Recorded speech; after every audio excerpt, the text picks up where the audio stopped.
Hey everybody, welcome to the channel. This video is kind of geared towards the recreational climber wanting to see a little bit more relatable content, kind of some insights into some training, and yeah, a little bit more intermediate level and kind of more approachable. So I'll be showing you guys some of the workouts that I do, just a training session on the boards, and yeah, some antagonist workouts as well. So the training plan will be at the end. Don't want to bore you guys too much with those details, but feel free to stick around if you're interested. All right, let's get started. All right, so yeah, I recently moved to Austin from the Bay Area, from San Francisco, and I absolutely loved it there. But one of the things I was looking forward to most being back in Austin is this awesome board setup. So at Austin Bouldering Project, down in East Austin, they have the TB2, the Kilter board, and the Moonboard 2016. So it's honestly my dream. I love board climbing so much, and yeah, I feel like it's really contributed a lot to my climbing. So yeah, super psyched. This is one of my first sessions on the TB2, and yeah, it's at 50 degrees. Feels super duper hard. Here I'm just trying one of the moves that I felt like I should have done cleaner in the previous send go, and you can see, yeah, my foot popped, but the second time I tried I was able to kind of control the swing just a little bit better. I feel like at 50 degrees the board has been really tough. Like, it engages my core and I have to think about my feet in ways that I don't really have to do that. Yeah, just on like the Kilter or the Moonboard with those bigger footholds. And I also feel like the feet, they don't track as much. Like, there's not as much like feet follow hands kind of movement, which is pretty fun. I feel like that kind of lends itself more to outdoor climbing a little bit, which is ultimately where my goals lie, right? So yeah, it's been amazing so far. Super challenging, but kind of stoked on that. Yeah, honestly, a lot of these classic climbs at 50 degrees feel absurdly hard for the grade. Like, I'm falling on a lot of these. This is a 7, and yeah, I just feel like I have to crimp so hard on some of those small plastic crimps. And yeah, you can see here I'm pretty scared to like full crimp with my right hand. It's kind of just open. So I feel like that's something I need to work on, is kind of just strengthening my full crimp and kind of my confidence, because yeah, a lot of my outdoor projects, I feel like in Texas in general there's a lot of like pretty crimpy climbs, at Waco or at McKinney Falls here in Austin. So yeah, definitely want to get that kind of full crimp strength up. Yeah, so these problems are honestly really fun. Some of them feel pretty heinous. This one flowed really well. I did feel like I really had to activate my lower body and be conscious of my hips and just like be very precise with my feet, because it's kind of hard to tell from here, but the footholds are honestly pretty slick, and some of them just have like a really small chip on them, like a small flat edge too. So it's definitely challenging.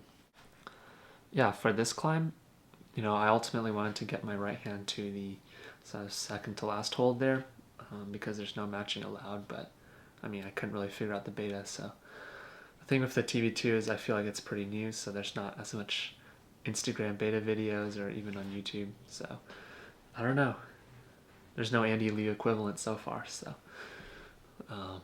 yeah, I feel like I'm pretty dependent on beta videos in general, but probably a good learning opportunity as well. This climb is a climb that someone that I met on the boards that day had set really sick V9, and did a couple moves, but yeah, couldn't complete it. Just doing some warm-ups for my scapula, kind of get it engaged and ready for the weighted pull-ups that I'm about to do here. So I used to do weighted pull-ups a bit more, I would say, over quarantine, over COVID a couple years ago, really got my numbers up. But I haven't really done it consistently in over a year, so trying to kind of start small again, lower numbers, and don't get injured, and kind of just work my way into it. So this is kind of a one-handed version of the scapula shrugs that I was doing in the previous clip. I feel like this really helps kind of just strengthen that shoulder girdle and get my shoulders really warm and ready to pull. And yeah, I feel like, I don't know, this kind of just helps my stability on the wall as well. And also, if I'm doing like assisted one-arm hangs off a hangboard, it kind of helps fight that like weird rotation that you get. So I like doing those just on the pull-up bar. So the second weighted pull-up session of the week, I just upped it to 30 pounds. So I'm just doing 3x5 with 30 pounds attached. Yeah, just found this pretty, I don't know, kind of janky ratchet strap just to strap my dumbbells at home to, but should probably get a dip belt. Something else that I'm trying to do more of is kind of antagonist training. So kind of, yeah, just working those stabilizer muscles and kind of the opposite side of my pulling muscles. I think my triceps, shoulders, and chest are pretty weak, just in general. So I struggle with like really bad Gastons or press moves. So yeah, just using the rings in my garage. You can see the home wall back there. I'll make some home wall videos too in the future. So yeah, definitely check those out. Yeah, just using the rings. I'm kind of working my way up again. So first just doing some basic ring push-ups, and now doing some support holds to kind of prepare my body for a little bit more intense sessions down the road. This is the first ring session I've done in also over a year, so I feel like kind of lose those stabilizer muscles, or maybe just like the mind connection to them, so just trying to get that back.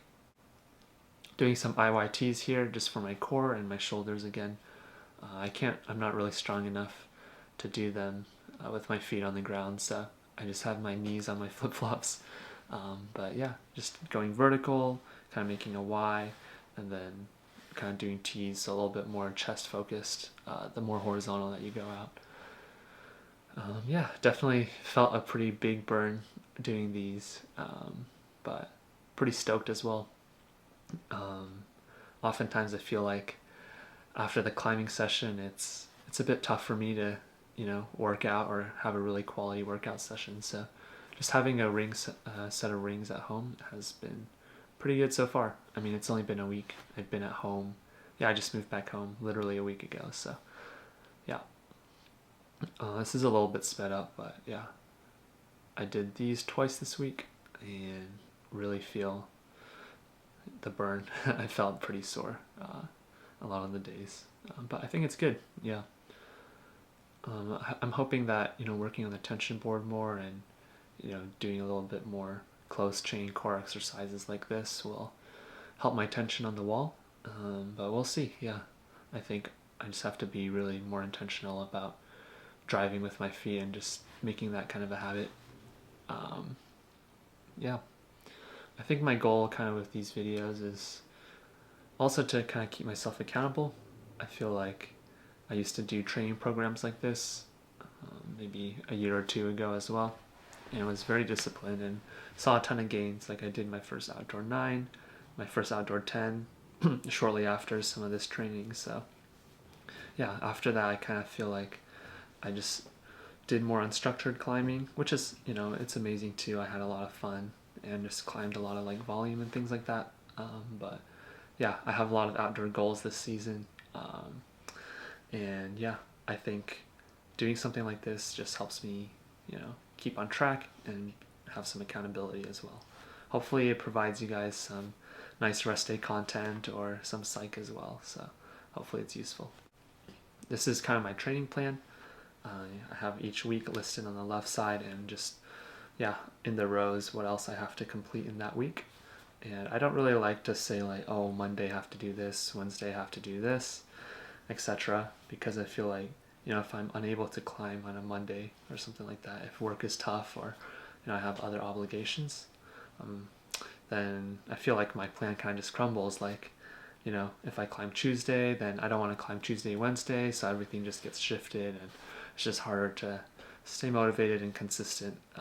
So I kind of like doing it this way. It gives me some flexibility within the week. Whatever I have time for, I can kind of just do. So, I can just do a TB2 session, and then if I feel like it or if I have time, I can do some of the other weighted pull-up or antagonist training as well. So this is my kind of plan for August. Going pretty light on the maxings. They're pretty, I don't know, it's kind of more for maintenance, I feel like, because I feel like the board climbing is plenty on my fingers. Like those TB2 and moonboard and home wall sessions are pretty intense.